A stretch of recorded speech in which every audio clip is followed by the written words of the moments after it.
ஈஸியான mushroom key roast masala எப்படி செய்கிறதுன்னு பார்க்கலாம். அதுக்கு தேவையான பொருட்கள் மஷ்ரூம். இந்த ரெசிபிக்கு நான் 400 கிராம் எடுத்திருக்கேன். நல்லா பொடியாக கட் பண்ணி வச்சுக்கோங்க.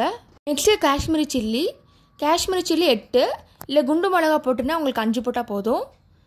1 ஸ்பூன் சீரகம், 1 ஸ்பூன் சோம்பு, 1 ஸ்பூன் பெப்பர், 1/4 ஸ்பூன் வெந்தயம், 1.5 ஸ்பூன் தனியா, அப்புறம் 1 வெங்காயம், கொஞ்சமாக லெமன் ஜூஸ், 4 பூண்டு, அரை துண்டு இஞ்சி, தயிர் 2 ஸ்பூன், வெல்லம் சிறு துண்டு, கேஷ்நட் 2 பீஸ், புளி கொஞ்சமாக, கருவேப்பிலை.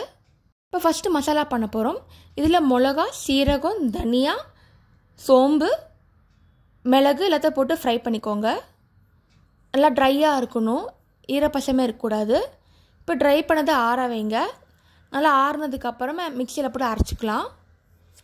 நல்லா பொடியாக அரைக்கணும். இதில் பூண்டு, இஞ்சி, லெமன் ஜூஸ், தயிர், கொஞ்சமாக தண்ணி, புளி எல்லாத்தையும் போட்டு மிக்ஸ் பண்ணிக்கலாம். நல்லா கிரைண்டாக மசாலா வரணும், மாதிரி திக் பேஸ்ட்டாக இருக்கும். நெக்ஸ்ட் ஒரு பேன் எடுத்துக்கோங்க. நெய் 4 ஸ்பூன் போட்டு நல்லா ஃப்ரை பண்ணுங்கள். இப்போ இங்கே வெங்காயம் போடுறோம். வெங்காயம் நல்லா வதக்கணும். நல்லா கீ ரோஸ்ட் மாதிரி பண்ணுங்கள். நல்லா வதக்கினதுக்கப்புறமா இப்போ அரைச்சி வச்ச மசாலா இதில் ஆட் பண்ணிக்கலாம். இதுவும் போட்டு நல்லா மிக்ஸ் பண்ணுங்கள். மசாலா ஃபுல்லாக பிளெண்ட் ஆகணும். நல்லா கொதி வரணும், அந்தளவுக்கு மிக்ஸ் பண்ணிக்கோங்க. கொதி வந்ததுக்கப்புறமா உப்பு போட்டுக்கோங்க. இப்போ நம்ம கட் பண்ண மஷ்ரூம் இதில் ஆட் பண்ணிக்கலாம்.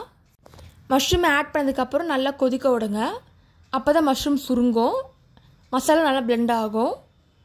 இது மாதிரி நல்லா கலக்கிக்கோங்க. உங்களுக்கு ரோஸ்ட் ட்ரையாக வேணும்னா அப்படியே வைக்கலாம், இல்லை உங்களுக்கு கிரேவியாக வேணால் தண்ணி ஆட் பண்ணிக்கோங்க. குண்டு மிளகா போட்டதுனால இந்த கலரில் இருக்குது.